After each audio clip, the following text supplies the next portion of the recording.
क्या कहूँ इस नौटंकी पर। देखिए, नीतीश कुमार तो इतने बड़े यात्री हो गए हैं, मतलब कोलंबस ने जितनी यात्राएं नहीं की थी उससे ज़्यादा नीतीश कुमार की यात्राएं हो चुकी है। ये उनकी 14वीं यात्रा है। ये यात्राएं मूल रूप से सरकारी पिकनिक होती है।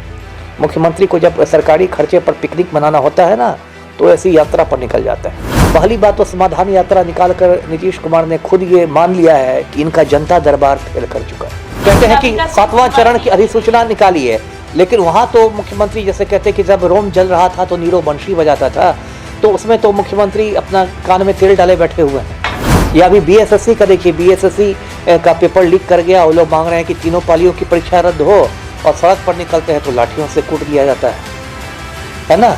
और मुख्यमंत्री से पूछा जाता है कि लाठीचार्ज हुआ, तो सीएम बोलते हैं कि लाठीचार्ज मुझे तो पता ही नहीं कहाँ हुआ, कैसे हुआ। नमस्कार, आप देख रहे हैं NBC 24 और मैं हूं आपके साथ मानसी। बता दूं कि बिहार के मुख्यमंत्री नीतीश कुमार इस दिनों समाधान यात्रा पे हैं। बता दूं आपको कि वो बिहार के अलग अलग जिले में जा रहे हैं और अपने एजेंडों की देख रहे हैं कि आखिर जो एजेंडा उन्होंने बनाया है उस पर काम चल रहा है या नहीं, या फिर किस तरीके से काम की जा रही है। और मैं आपको ये भी बता दूं कि वो जिससे चाह रहे हैं उनकी मुलाकात उनसे ही हो रही है, आम जनता से। जो हमारे बिहार के सीएम हैं वो नहीं मिल रहे हैं। तो इस पर चर्चा करने के लिए हमारे साथ मौजूद है पूर्व IPS अमिताभ दास। आइए हम उनसे बात करते हैं। सर, बिहार के मुख्यमंत्री नीतीश कुमार समाधान यात्रा पे और लगातार हर जिले में जा रहे हैं और उनका जिनसे मन हो रहा है वो उन्हीं से मुलाकात कर रहे हैं। अब मैं क्या कहूँ इस नौटंकी पर। देखिए, नीतीश कुमार तो इतने बड़े यात्री हो गए हैं, मतलब कोलंबस ने जितनी यात्राएं नहीं की थी उससे ज़्यादा नीतीश कुमार की यात्राएं हो चुकी है। ये उनकी 14वीं यात्रा है। इसके पहले वो 13 यात्राएं कर चुके हैं। 14वीं यात्रा है समाधान यात्रा। और देखिए, ये किसी का समाधान होने वाला है नहीं।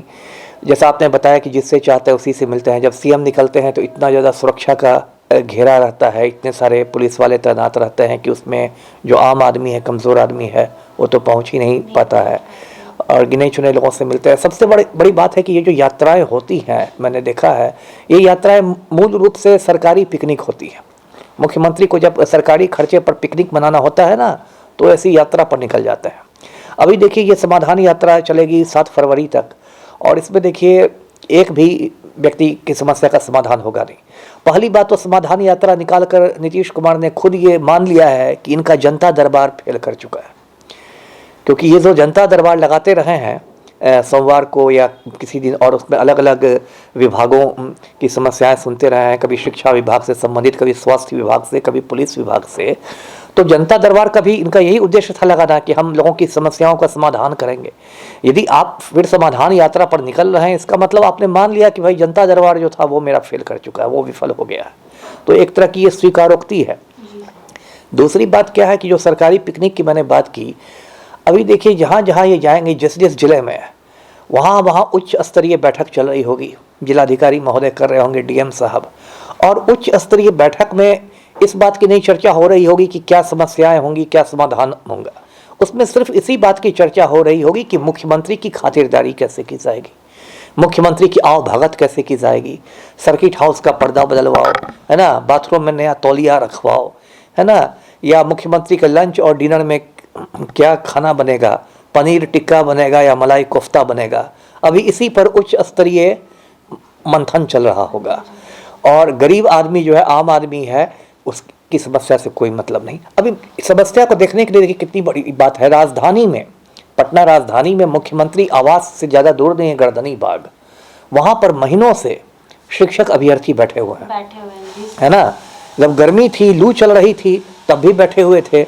जब सर्दी आ गई है, कड़ाके की सर्दी पड़े, तब भी बैठे हुए हैं। हाँ सर, SCT, CTET, BTET वाले कैंडिडेट लगातार बिल्कुल कहते हैं कि 7वां चरण की अधिसूचना निकाली है, लेकिन वहां तो मुख्यमंत्री जैसे कहते हैं कि जब रोम जल रहा था तो नीरो बंशी बजाता था, तो उसमें तो मुख्यमंत्री अपना कान में तेल डाले बैठे हुए हैं।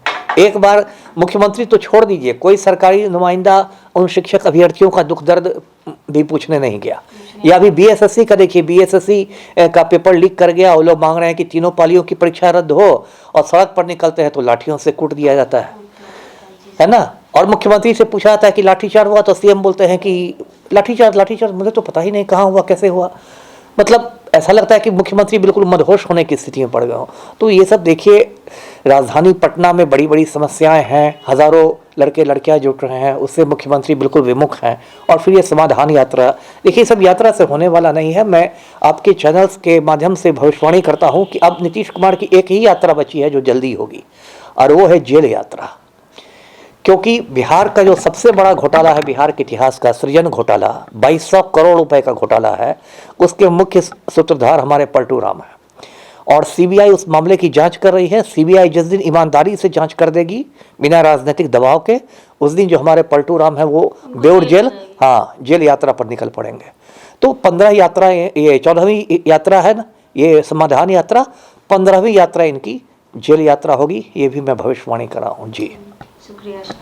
तो आप देख सकते हैं किस तरीके से हमें पूर्व आईपीएस अमिताभ दास जो है उन्होंने बताया है कि बिहार के मुख्यमंत्री समाधान यात्रा पे हैं, लेकिन समाधान किसी चीज़ की नहीं हो रही है। बता दूं मैं आपको कि आपको याद होगा हमारे दर्शकों को कि एसटीईटी, सीटीईटी, बीटेट के जो भी कैंडिडेट है वो लगातार पिछले 4 सालों से अपनी मांग की गुहार लगा रहे हैं, लगातार 4 सालों से अपना हक की लड़ाई लड़ रहे हैं। मुझे ऐसा लगता है कि जब उन्होंने एग्जाम दिया होगा तो कभी उन्होंने ये नहीं सोचा होगा कि उन्हें इतनी ज़्यादा मतलब करना पड़ेगा खुद के हक की लड़ाई के लिए। तो आप देख सकते हैं किस तरीके से वो भी 4 साल से भटक रहे हैं और उनका कोई भी सुनवाई नहीं हो रहा। बता दूं मैं आपको कि किसी किसी कैंडिडेट से मेरी भी बात होती है तो वो सीधा यही कहते हैं कि मुख्यमंत्री नीतीश कुमार जो है वो इस बहाली को आने वाले चुनाव से जोड़ रही है, इसको एक पॉलिटिकल मुद्दा बना रही है।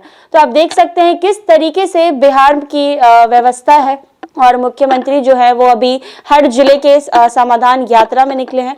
आखिर इस यात्रा से कौन सा समाधान होगा ये तो देखने वाली बात होगी। तब तक के लिए बने रहे हमारे साथ NBC 24 पर।